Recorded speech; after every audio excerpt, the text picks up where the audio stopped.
എല്ലാവർക്കും നമസ്കാരം. അപ്പോൾ നമ്മുടെ ഈ കാലഘട്ടത്തിൽ നമ്മൾ കൂടുതലായിട്ട് കണ്ടുവരുന്നൊരു പ്രശ്നമാണ് നെഞ്ചരിച്ചിൽ, പുളിച്ച തികട്ടൽ അഥവാ അസിഡിറ്റി. അപ്പോൾ ഇതിൻ്റെ ഒരു സാധ്യത കുറയ്ക്കണം എന്നുണ്ടെങ്കിൽ രാവിലെ വെറും വയറ്റിൽ ചില ഭക്ഷണങ്ങൾ ഒഴിവാക്കുകയാണെങ്കിൽ നിങ്ങൾക്ക് ഈ പറഞ്ഞ പോലെ നെഞ്ചരിച്ചിൽ മാറാൻ അല്ലെങ്കിൽ കുറയാൻ സാധ്യതയുണ്ട്. അപ്പോൾ ഏതൊക്കെയാണ് ഭക്ഷണങ്ങൾ? ഒന്നാമത്തെ നോക്കുകയാണെങ്കിൽ രാവിലെ തന്നെ ഈ ഒത്തിരി എരിവും പുളിയുള്ള ഭക്ഷണങ്ങൾ ഒഴിവാക്കുക. രണ്ടാമത്തെ നോക്കുകയാണെങ്കിൽ ഒത്തിരി ഷുഗർ കണ്ടൻറ്റുള്ള ഭക്ഷണങ്ങൾ, ഈ പറഞ്ഞ പോലുള്ള chocolate, cake, pastry, biscuit, cookies ഇതുപോലത്തുള്ള ഭക്ഷണങ്ങൾ രാവിലെ തന്നെ ഒഴിവാക്കുക. അത് ഷുഗർ ക്രാഷ് വരികയും ചെയ്യും, നിങ്ങളുടെ എനർജി പോവുകയും ചെയ്യും, നെഞ്ചരിച്ചിലും വർദ്ധിപ്പിക്കുകയും ചെയ്യാം. മൂന്നാമത്തെ നോക്കുകയാണെങ്കിൽ സിട്രസ് ഫ്രൂട്ടുകളുള്ള ജ്യൂസുകളൊക്കെ, പറഞ്ഞ പോലെ ഓറഞ്ച്, മധുര നാരങ്ങ, അത് വെറും വയറ്റിൽ കഴിച്ചു കഴിഞ്ഞാൽ തീർച്ചയായിട്ടും സിട്രിക് ആസിഡ് നിങ്ങളെ വയറിന് ഇറിറ്റേറ്റ് ചെയ്യും, അത് നെഞ്ചരിച്ചിലിൻ്റെ ഒരു സാധ്യമാകും. നാലാമത്തെ കാര്യം നോക്കുകയാണെന്നുണ്ടെങ്കിൽ ഈ പറഞ്ഞ പോലുള്ള മറ്റേ സോഡ നിറച്ച ശീതള പാനീയങ്ങൾ പരമാവധി രാവിലെ എല്ലാം തന്നെ അത് എപ്പോഴും ഒഴിവാക്കുന്നതാണെങ്കിൽ അത്രയും നല്ലത്.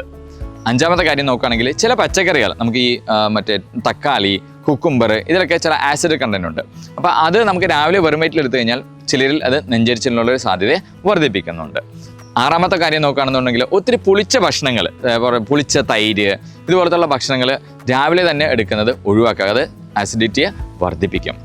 ഏഴാമത്തെ കാര്യം നോക്കുകയാണെന്നുണ്ടെങ്കിൽ ഈ ഒത്തിരി തണുത്ത വെള്ളം നമ്മൾ രാവിലെ തന്നെ ഉപയോഗിക്കാതിരിക്കുക. കാരണം അത്രയും ടെമ്പറേച്ചറിലുള്ള വെള്ളം എടുത്തു കഴിയുമ്പോഴത്തേക്കും അത് നെഞ്ചരിച്ചിലുള്ളൊരു സാധ്യതയെ വർദ്ധിപ്പിക്കുന്നതായിട്ടും കാണുന്നുണ്ട്. എട്ടാമത്തെ കാര്യം എന്നുള്ളത് നമ്മുടെ കേരളീയരുടെ ഏറ്റവും പ്രിയപ്പെട്ട ഒരു ഫ്രൂട്ടാണ് നമ്മുടെ വാഴപ്പഴം, ബനാന. അപ്പോൾ ഈ ബനാനയിൽ മഗ്നീഷ്യം കണ്ടൻറ്റും പൊട്ടാസ്യവും വളരെയധികം കൂടുതലാണ്.